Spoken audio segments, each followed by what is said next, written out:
Finally, it's over. I am done with the Twilight Marathon. Breaking Dawn Part 2. You know, in spite of all the padding of the first one, in spite of everything we had been led to believe up to this point, which was that this would be the epic climactic conclusion to the Twilight Saga, this one still manages to be very boring. Granted, there are a lot more portions that are funny because of how stupid they are. I'm not denying that this movie is incredibly stupid. Sometimes stupid to the point of weeping hilarity.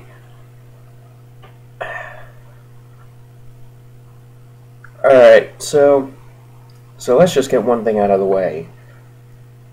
For some reason, Kristen Stewart has waited until now to actually start trying to give a performance. To start trying to give a performance like someone who has a pulse. Granted, she can't do it. She is still completely terrible in this movie. Because she still has that deadpan face. She doesn't stutter as much, but she still takes very long pauses.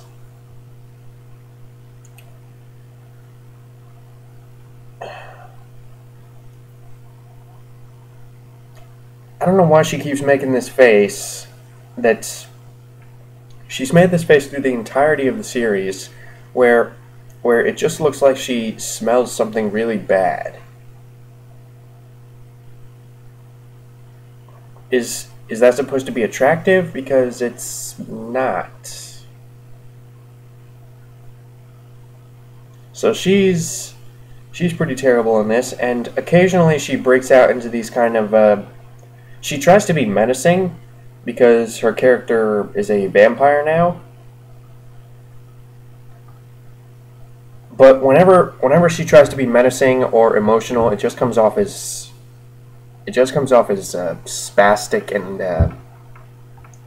and very dumb. I mean, at most you might get a chuckle out of her attempts to act. I mean, it's like a baby deer trying to walk for the first time. They will not succeed, but they are trying, which only leads to funny results. Pattinson is still talking in that kind of half whisper, and that pained look on his face. Even though everything is working out exactly as he wants it to, his girlfriend is now a vampire, which means she will never grow old. They can now bang each other's brains out without holding back.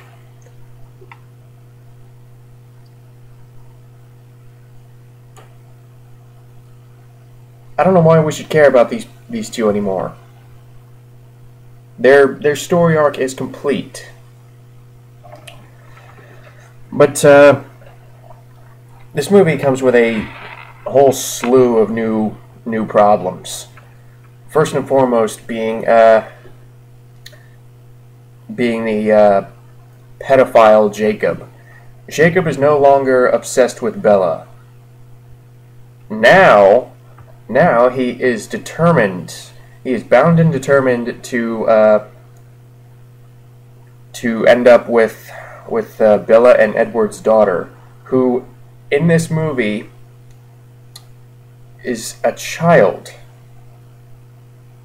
She starts off as a very creepy little CGI baby. The effects in this movie are just terrible. but I'll get to that.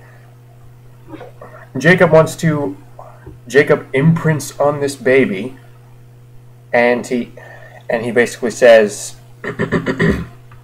they try to make it seem like it's more of a guardian type thing, but that still doesn't stop them from acknowledging that yeah, he's going to end up with her eventually. So she's basically his property now. Now, whether or not she wants to end up with Jacob, I don't know. I mean, I guess we've just kind of disregarded any possibility that she has free will or choice. I mean, this is a Stephenie Meyer movie after all. I mean, we don't want to think about this too much.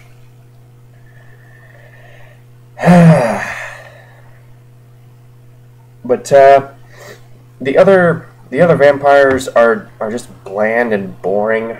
Like the other Cullens are just very, very boring. They don't really have anything to do. They're trying to elicit some charm, but again, it's the writing.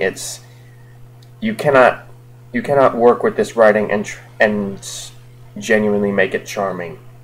You can't. They try to have fun.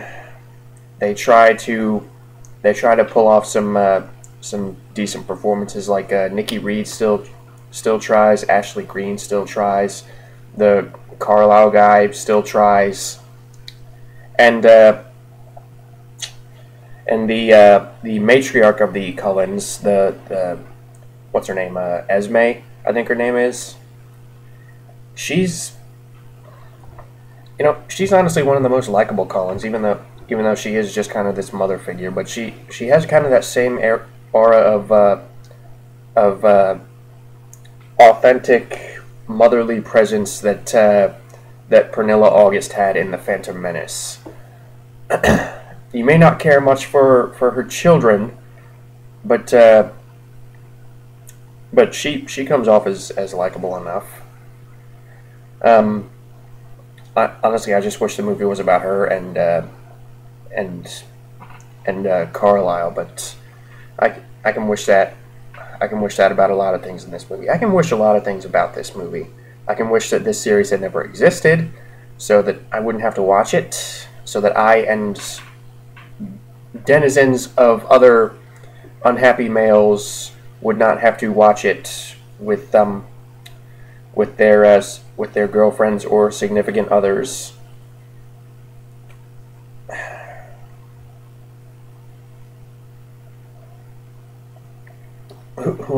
Once again, I shouldn't even be surprised by this at this point.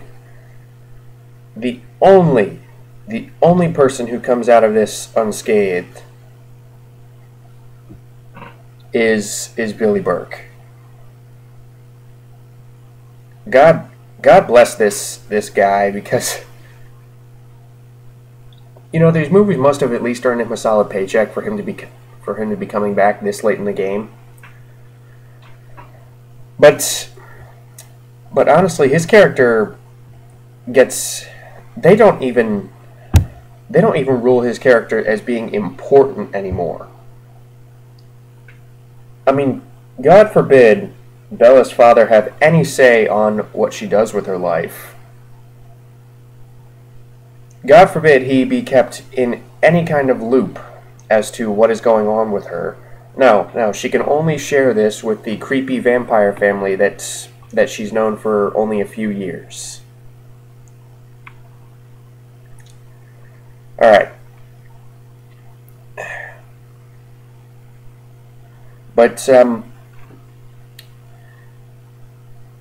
the fun performances, I mean, Billy Burke, he's pleasant to watch, and you do like him, you like his character. The fun performances come from Michael Sheen and the other Volturi vampires, because they are just so... I thought they were cartoonish in New Moon. No, you want over the top.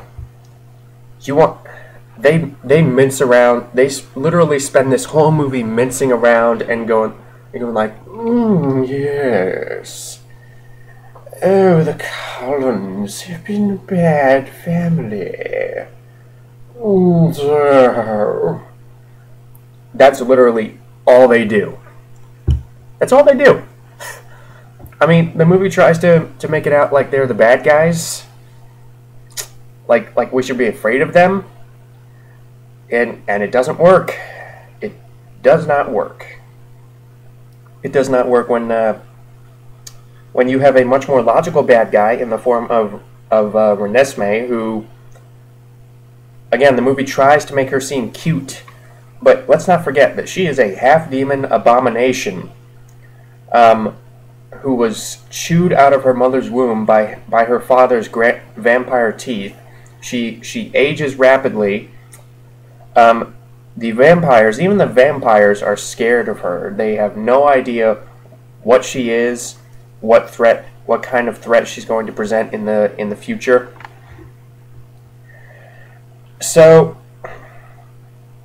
honestly, the Volturi's motives are pretty. I don't know. I think they're pretty solid. I think that. I mean, I don't mean to sound barbaric in murdering this kid, but this kid doesn't exhibit any kind of personality to make me care otherwise.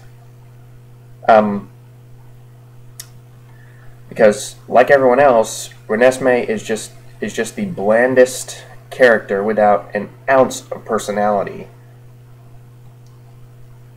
Taylor Lautner, he does the same thing as Pattinson, where he just kind of half whispers and he half whispers and smirks. That's basically his acting range for the movie.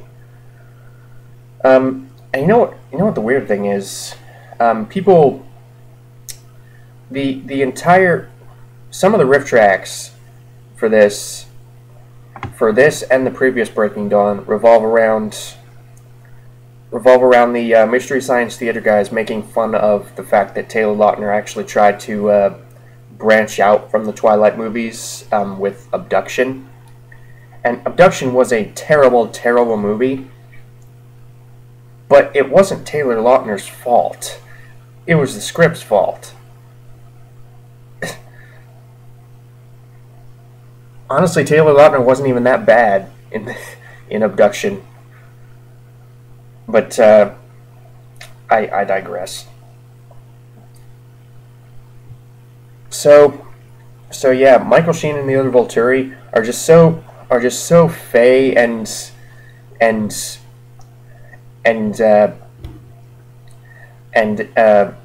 Anthony Daniels-esque. Like, except it honestly seems like they're doing caricature impersonations of Anthony Daniels as C-3PO. They honestly expect us to be afraid of these guys because they play menacing music every time they show up. They dress them in all black robes like it's the Renaissance. All the characters are basically saying the Volturi are coming to kill us. They're not coming to talk. They're just coming to kill us. Which turns out to be wrong. But that actually leads me into another point I have about this movie, is that a lot of it doesn't make sense. There are several points in this movie where I just sit there going, what? Because they will have a scene that either contradicts a scene that they had earlier, or they might have a scene that just raises way too many questions that the movie does not bother to address.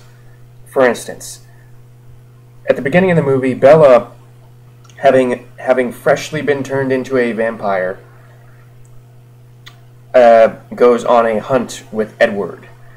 Now, this series has previously established that these newborn vampires are in sort of a frenzy, where for the life of them, they cannot resist the smell of human blood.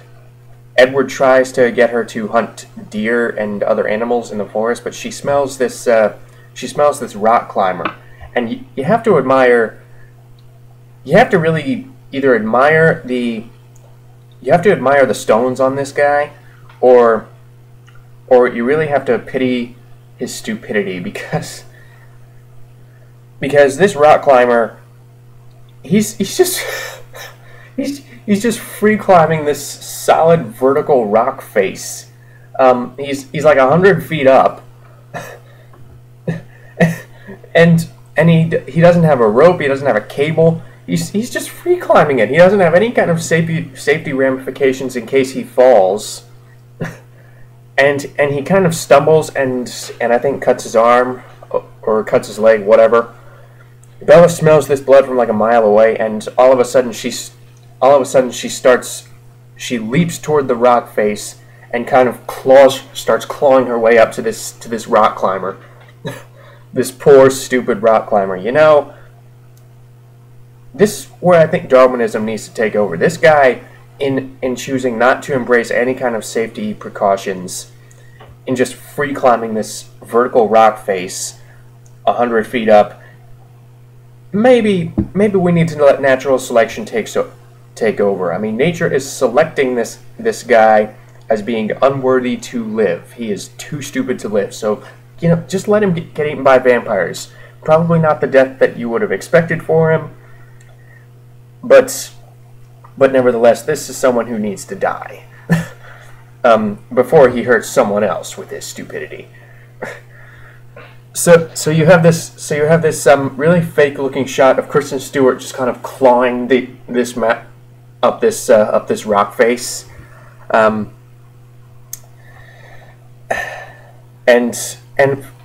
for some reason Edward catches up to her by some miracle, and basically says, "I'm sorry, Bella. I didn't know there were climbers this far up." And despite everything we have heard about newborns up to this point, Bella all of a sudden forgets about the rock climber and goes right back after the deer.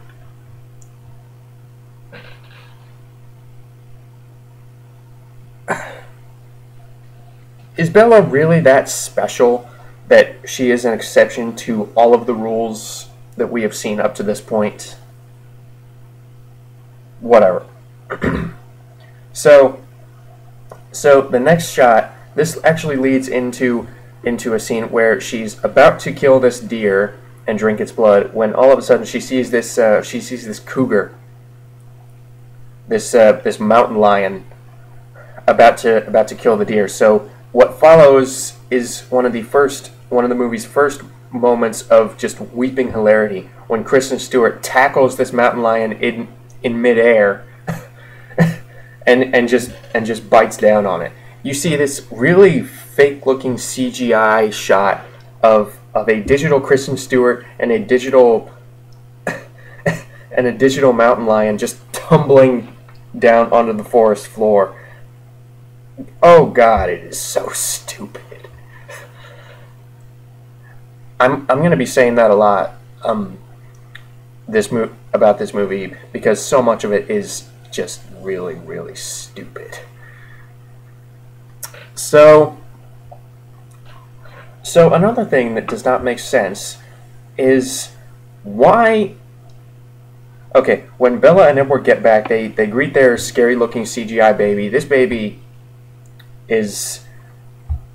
Not only is it fake, but just the way they've kind of animated its face and kind of tried to get it to mimic the movements of a real-life baby, while at the same time trying to have it do these kind of peculiar actions, like reaching its hand out to Bella's face and kind of projecting its memories into her head. It's honestly kind of unsettling to watch.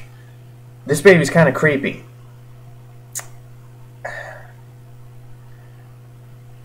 So I don't know why they couldn't just use a real baby. I don't. At the very least, use an animatronic baby. But afterwards, Edward and Bella, not even spending 2 minutes with their kid, hand Renesmee, their newborn child, off to Edward's family, who are all too willing to take responsibility for it. And then they are greeted with another surprise. The Cullens have constructed a little cabin in the woods just for Edward and Bella. Okay. First of all, why is everyone in this movie so eager to devote their time, money, and physical labor to these two idiots? What makes Edward and Bella so special that they are worthy of receiving all of these gifts? I don't get it. Second, teen girls, if you, I think this is sending a false message to all the teenagers watching, because some very stupid people might get it in their heads that after marrying and having a kid at the ripe old age of 18, your relatives will automatically invest in a little cabin or a house for you to literally just to have sex and spend time together in. This is in no real life situation would this ever happen. And if it did happen, it would only be for the fabulously wealthy. And even then, it's questionable. But I guess that's a nitpick in the grand scheme of things. But eventually Maggie Grace's character, again, by the way, I'm questioning Maggie Grace's presence in this movie. Maggie Grace is way too good to be in this movie. She is too good of an actress. She's too attractive to be in the same movie as Kristen Stewart, and yet everyone still prefer Kristen Stewart. But I digress. Maggie Grace's character sees... Oh, another thing that doesn't make sense. The Renesmee child, who is almost entirely CGI. She's played by a child actress, but more often than not, they completely CG her face to better resemble Edward and Bella, I guess? But that raises the question, why did you cast this child actress if you were just going to CG her face? If you were going to digitally replace her face? That it makes no sense, and it's unnecessarily creepy and unsettling. When you have Bella and Jacob in the car, and just Bella, Edward, and Jacob in the car, and just this who are all really there, and then you just have this really fake looking CG child sitting next to them.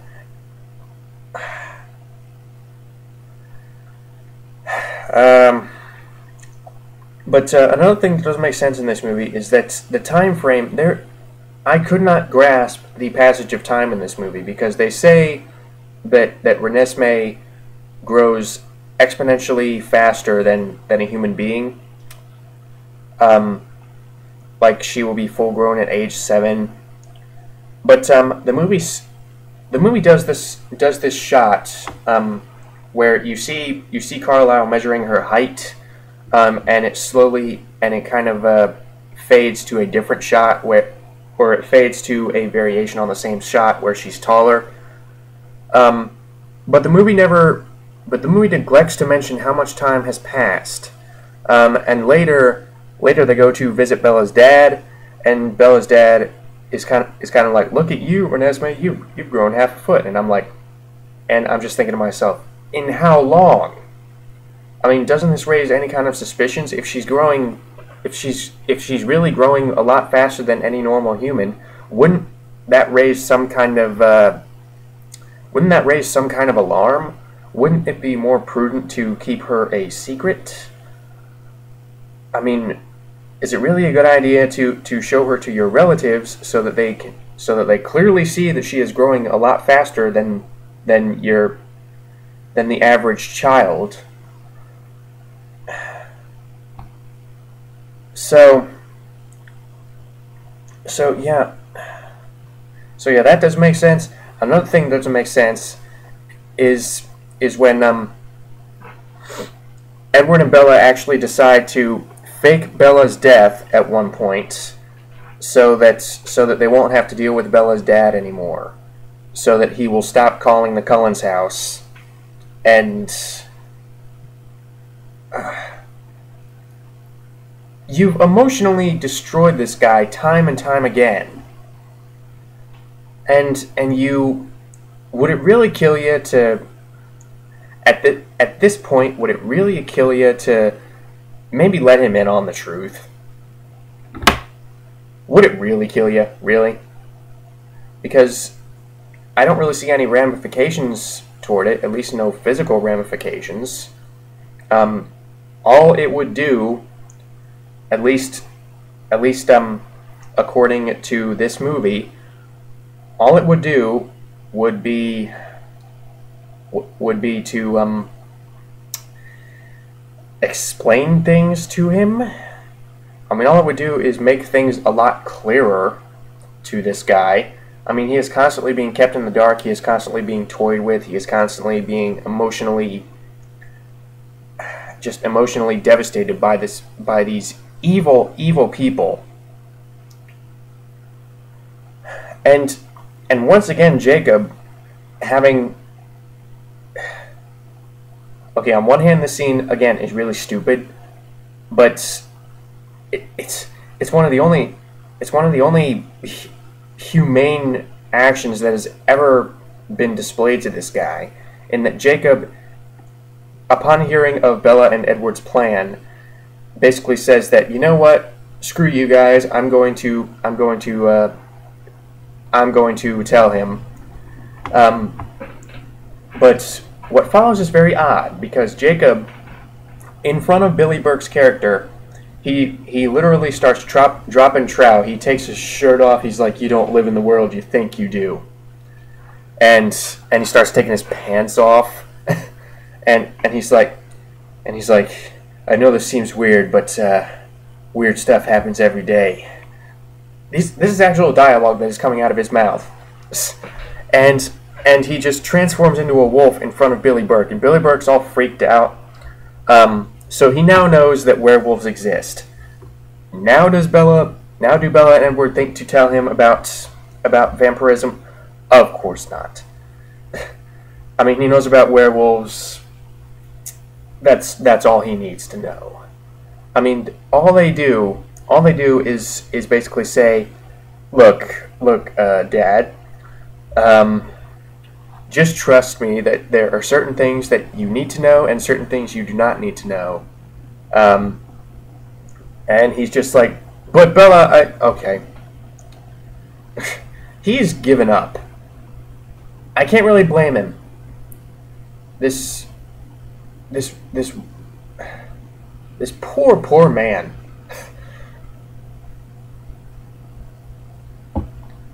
So yeah, he still spends time with his daughter and his granddaughter, but for some reason, instead of telling him the truth, again, this doesn't make sense. Instead of telling him, like, this is our daughter, they say that she is adopted.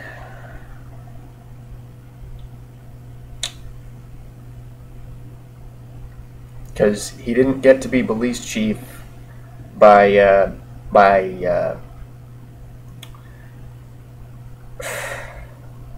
suspecting anything suspicious, by suspecting any foul play from people who are obviously lying to his face. You know, the only thing I have to go on is that maybe he just doesn't want to deal with that anymore. And again, I can't blame him. but enough about that. So so Maggie Grace's character sees this little abomination Renesmee jumping up in the air and catching snowflakes, and this violates a and she thinks that the Cullens have violated a vampire law by turning a child into a vampire. Because this actually, among many things that don't make sense, this actually does make sense, because they go on this long-winded explanation as to why children should not become vampires, because they are too young to really resist the thirst for human blood. And since they are frozen in their child's state, there are obvious ramifications. You obviously do not want to be stuck in a childlike state forever. So, for obvious reasons, turning children is very much frowned upon. So Maggie Grace goes to rat them out to the Volturi, and the Volturi gather like 50 other femi vampires, all in cloaks, and are basically coming to kill the Cullens. So the Cullens, they basically do the same thing. They travel to all these different countries. Apparently there are vampires everywhere. They travel to all these different countries and get all these other vampiric relatives together, and basically have them bear witness to Renesmee's power to project her own memories into their heads, to basically show them that she was not bitten as a child. She was just born, and she will age. She will reach full-grown maturity. She just will reach it a lot faster, and she will live a lot longer than the average human. So they gather all these different vampires, and this is where I really started to realize, okay, this movie, this must have been where Stephenie Meyer completely just gave up on having this story make any sense, because all these other vampires have these Captain Planet powers. Like there are these Arabian vampires who live in this Arabian palace in the desert. It honestly looks like Disney's Aladdin. This palace, because yeah, vampires living in a very warm, very sunny country doesn't pose any threat at all to their secrecy. Although I don't think I saw one sparkle. Actually, the sparkling works sometimes, but very little of the time. The sparkling is very inconsistent. But they have this Arabian vampire who can control the elements. I mean, he lifts up an entire pool of water. They have these Amazonian vampires in loincloths who can project mental visions onto other people, like these hallucinogenic visions. They try it out on Robert Pattinson, and he's like, "Whoa, I'm in the Amazon rainforest," and Bella's like, "No, you're not. I'm standing right next to you." So you have all these different powers. There's one vampire that emits electricity. She can emit electric shocks. But the thing that I fail to grasp is that some of these vampires have special powers and others of them don't. Because Lee Pace is a vampire. Lee Pace shows up in this movie, and he apparently fought with Carlisle in the Civil War, and he constantly has to remind you of that by making all these Civil War jokes and references. But he doesn't seem to have any special powers. Only certain vampires have powers, and others of them don't. Because I think only 2 of the Cullens have any kind of special powers. Like Alice can see the future, and Edward can read minds. That's it. That's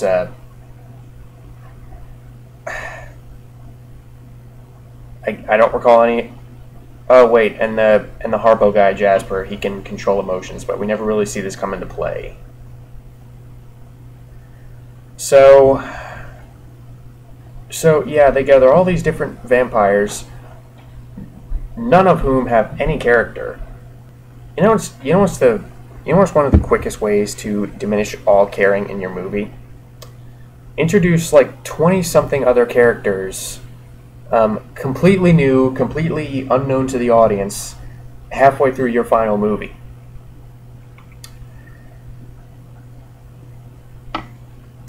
None of these vampires have any time to develop. None of these vampires have any time to elicit any kind of audience sympathy.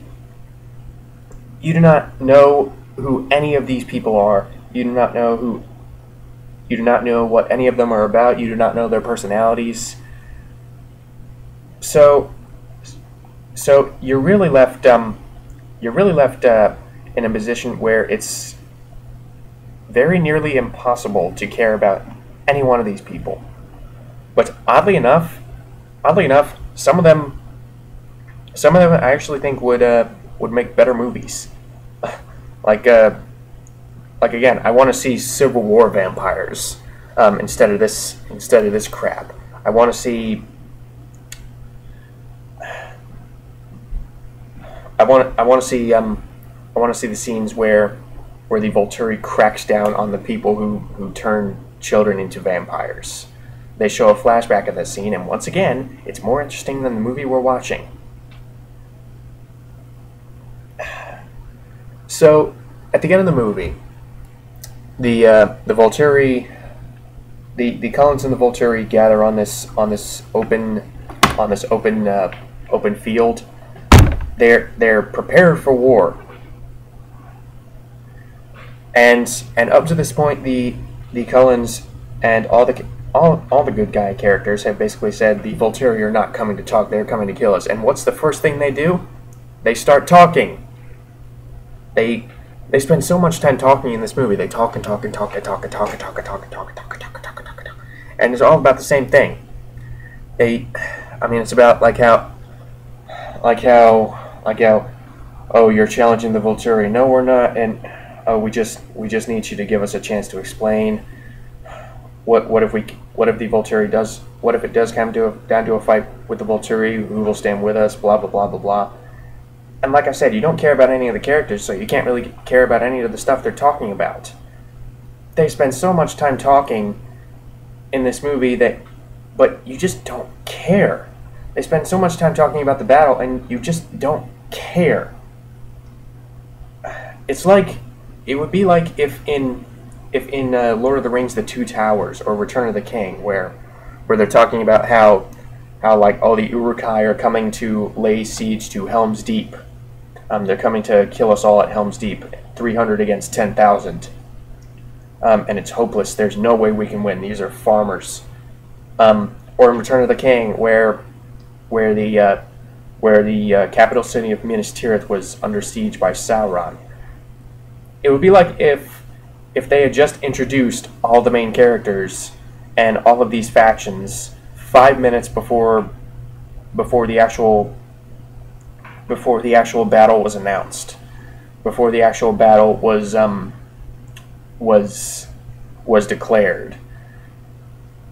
You wouldn't give a crap, and you don't give a crap in this movie. So the Volturi come to talk against everything we had come to learn up to this point. The Volturi come to talk, and this is one of many instances where the crappy effects shine through, because not only does this movie have very crappy CGI,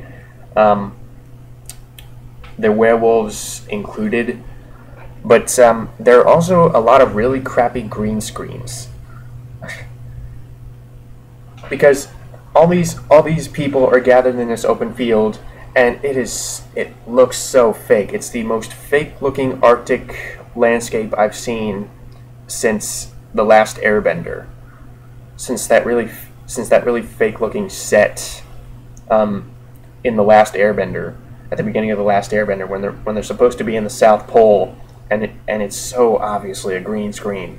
There's no depth. They are obviously in They're obviously in a stage. There is nothing behind them but a green screen. You don't really get the sense that they're outside.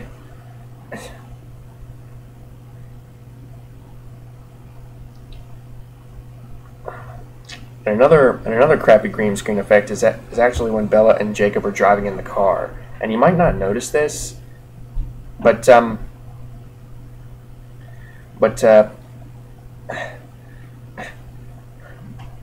okay, when you're shooting a car scene, the car should not be completely still. Now I say that because in this car scene with Bella and Jacob, this car does not bounce, this car does not turn, the characters are clearly not looking at the road. The background that they are supposedly driving past obviously looks like a green screen. You never get the sense that it's really there. You never get the sense that they are really driving. And a large part of that, like I said, has to come from the fact that that there are literally no bumps in the road. It's like they are driving. It's like they're hovering. It's like they're in this hover car instead of on actual uneven ground. And I know some roads are smoother than others, but still, your car would at least come across some bumps. Your car would at least move somewhat. Your characters would at least move somewhat when they're driving. Even the occasional kind of bounce like that. But no, it's just completely still like this.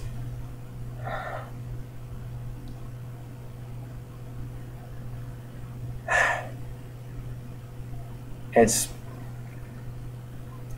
this is when the movie completely craps the bed, because the final battle is literally just this very Robert Rodriguez-esque decapitation fest, where vampires are getting killed, main characters are getting killed off. The elemental controlling vampire rips a hole in the earth. Werewolves are getting killed. I mean, body parts are flying all over the place.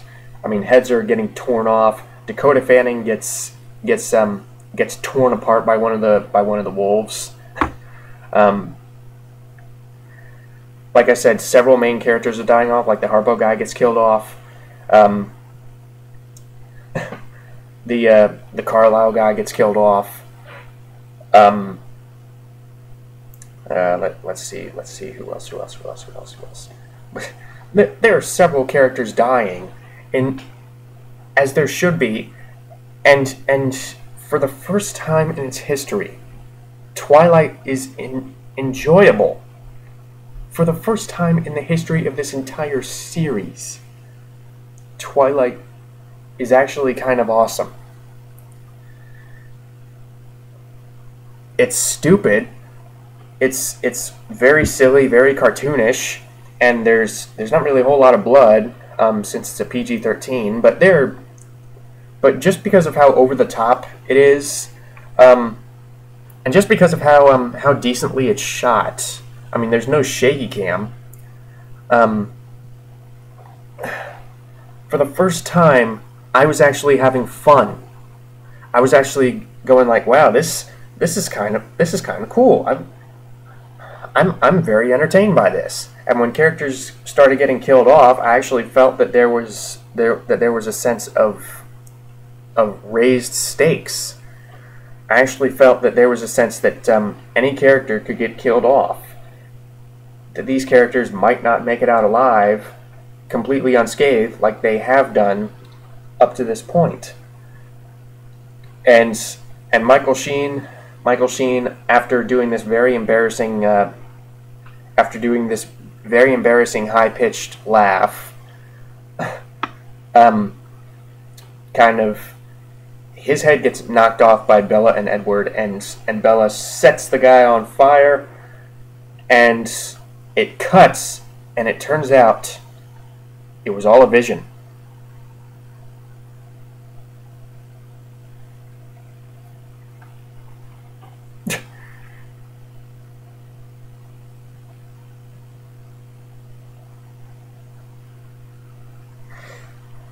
It was a vision projected into Michael Sheen's head by Alice,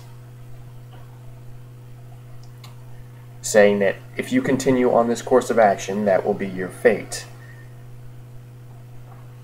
After which, he and the other Volturi are much less interested in starting a conflict, and they kind of leave, partially because Alice finds this other half-vampire abomination who is in a loincloth and who's kind of like Renesmee, who says he reached full maturity after 7 years, and partially because they just don't, and they also leave just out of a need for self-preservation.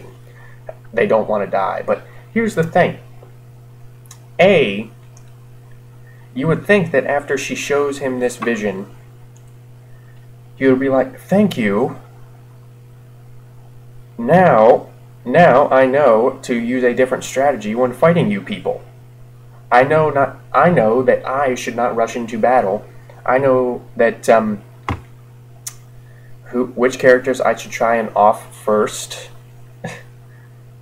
I know what to watch out for. So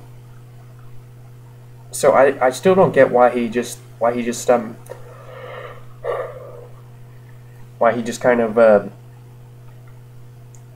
of gives up. So B, I can't imagine how this worked in the script. From what I hear, this part was not in the book. From what I hear, the book was still very anticlimactic, and the movie is too, but at least the book, from what I hear anyway, did not tease you with this very awesome fight scene and then just pull a complete 180 and said, nope, none of it happened. There were no losses there on either side. There were no consequences. There was never any danger to these main characters. They kept trying to say that there was all throughout the movie, but it turns out the Volturi, all you have to do is talk to them. All you have to do is talk them down. I think this threat has been greatly exaggerated. These guys suck. But I can't imagine how this worked, how this could have possibly worked in the script. I don't see how this script could have been written, how this script could have been formed from a rough and finally a final draft. I don't see how it could have been. I don't see how it could have been shot. I don't see how it could have been read by the actors or the director. I don't see how anyone involved in bringing this script to the screen did not have some sort of problem with it.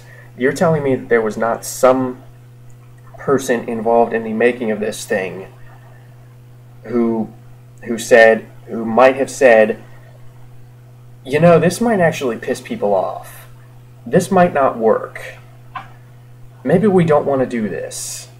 Maybe we actually, like I've been saying, maybe we actually want to change the book and make it like a real climax and have actual people getting killed, actual consequences, actual casualties. Because we've been building this up the whole movie, we've been building up this fight, and nothing happens. The movie shows you what could have happened and then just cops out at the last second. It is not only a slap in the face to general audiences, but I think it's also a slap in the face to fans. Because going back to my point from the first video about the competition between Twilight and Harry Potter. The thing with Harry Potter is that during the Battle of Hogwarts, people were getting killed off. People were getting off left and right. There were actual consequences to that battle. There were actual stakes to that battle, and it wasn't just some fake out. It wasn't just some deceptive device used to fool people into thinking that it was a climactic finale to the series. You know why? Because it actually was a climactic finale to the series. This is just a flat-out lie. So everyone lives a happily ever after. Jacob is destined to be in a relationship with Renesmee. He says to Pattinson, "Should I start calling you Dad?" Let that haunt your nightmares. And yeah, I can't imagine.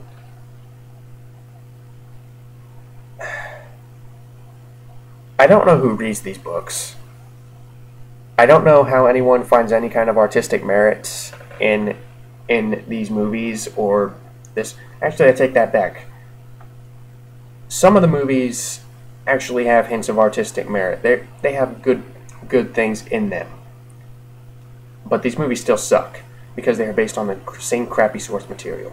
Like Howard Shore's musical score in the third one was good. The action was fairly well shot. The direction was, I guess, as good as it could be, if you absolutely had to stay loyal to the books. But this whole series just seemed like a blatant cash-in on a very crappy bodice ripper romance story that really could have been told in one movie. 2 movies tops. Because really, what was accomplished? I mean, all these movies just feel the same because of how many scenes Edward and Bella spend staring at each other, and personally, I'm not going to spend any more time with them. These movies are poorly paced, they are poorly acted, the effects are just crap. The plots are just very contrived. They are extremely insulting to feminists. They portray both men and women as being thoroughly unlikable and stupid. And yeah, for all the crap I give Hunger Games, at least Hunger Games actually has stakes. At least Hunger Games actually has conflict.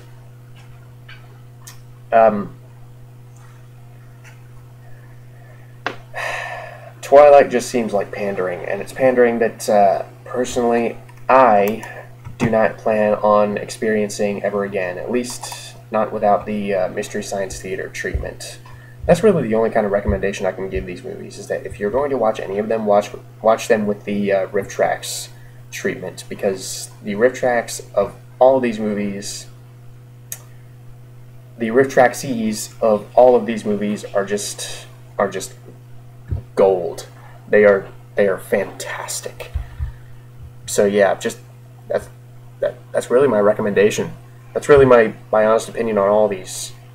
Watching them alone, they are completely dull experiences, but with riff tracks, they are glorious.